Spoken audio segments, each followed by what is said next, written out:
Welcome to SL education class 10th exercise 3.1 का question number 6।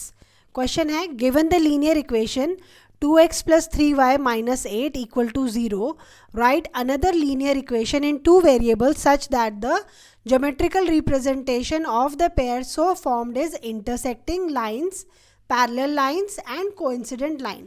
हमें ये लीनियर इक्वेशन दी गई है, इस लीनियर इक्वेशन का हमें एक और पेयर बनाना है, एक और लीनियर इक्वेशन लिखनी है इस तरह से कि जो लीनियर इक्वेशन हम फॉर्म करें वो इंटरसेक्टिंग लाइन बनाएं ग्राफिकली रिप्रेजेंटेशन में।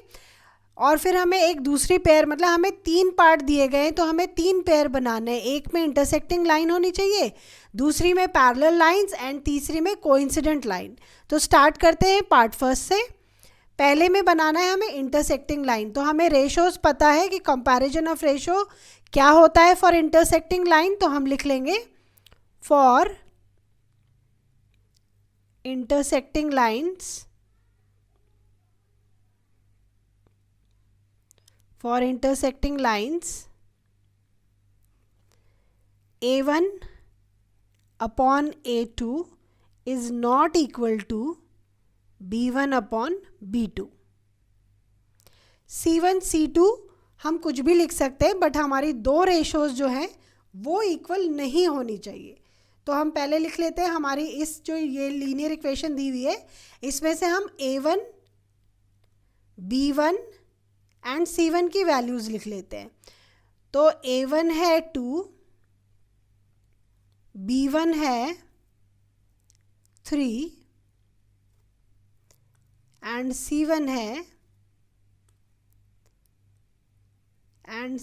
है -8। हमें वैल्यूज़ पुट करनी है, दूसरी जो हम पेयर बनाएंगे लीनियर इक्वेशन का उनकी हमें वैल्यूज़ यहाँ पे लेनी है।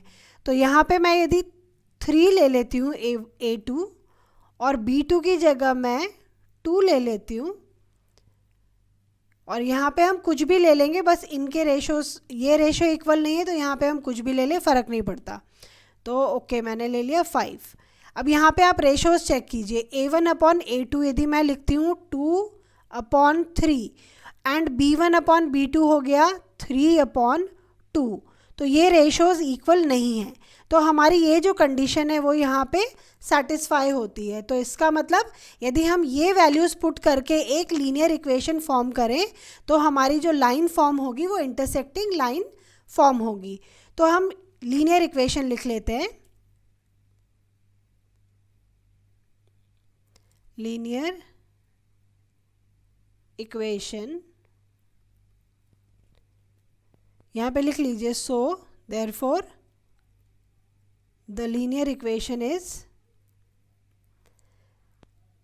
3x plus 2y plus 4 equal to 0। ये हमारी जो रिक्वायर्ड लीनियर इक्वेशन है वो हमें मिल गई। तो अब हम आते हैं पार्ट 2 पे। पार्ट सेकंड में भी हमें क्या चाहिए, हमें पार्ट सेकंड में पैरेलल लाइंस चाहिए। फॉर पैरेलल लाइंस जो रेशोज होंगी a1 अपॉन a2 इक्वल होगा b1 अपॉन b2 के, और ये दोनों रेशो बराबर नहीं होंगी c1 अपॉन c2 के। ओके, तो हम वही दोबारा से अपना a1 b1 एंड c1 की वैल्यूज़ लिख लेते हैं।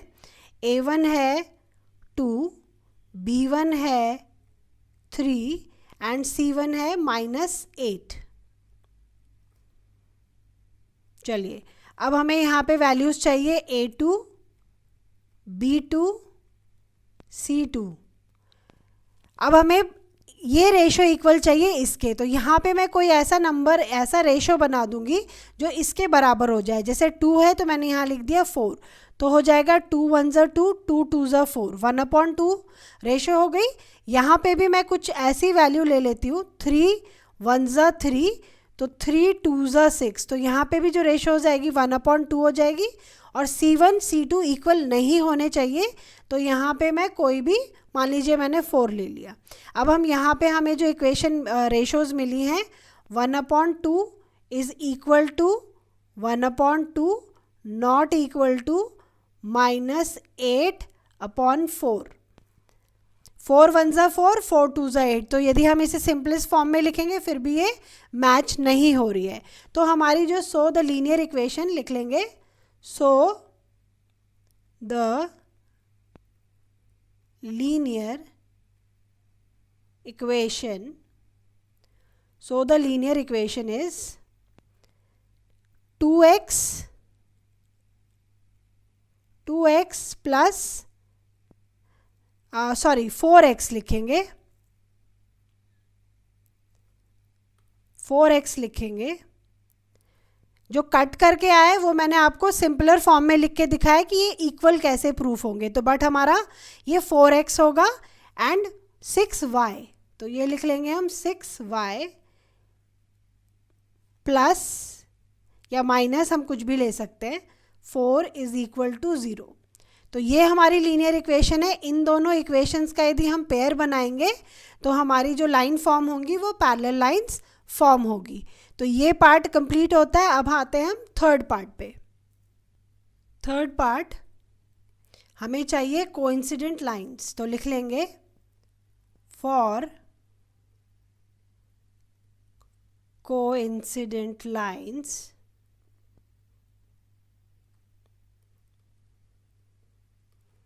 जो रेशो होंगी वो तीनों रेशोज इक्वल होंगी,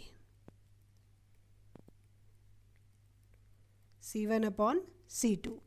तो हमारे पास A1, B1 एंड C1 की जो वैल्यूज़ हैं वो हम दोबारा से लिख लेते हैं, 2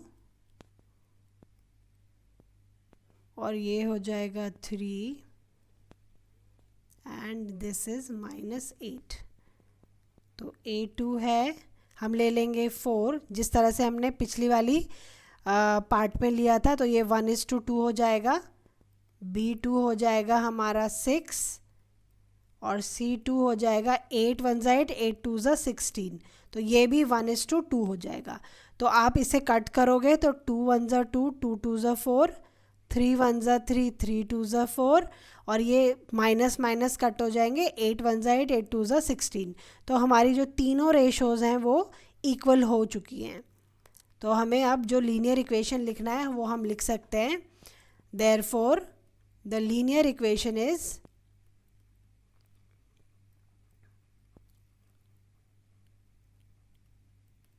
the linear equation is 4x plus 6y plus, यहाँ पे माइनस है तो माइनस लेंगे, -16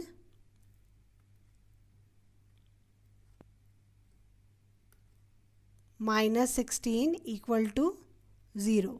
ये हमारी इक्वेशन हो गई है और इसी के साथ हमारा लास्ट पार्ट भी कंप्लीट होता है। नेक्स्ट क्वेश्चन नेक्स्ट वीडियो में।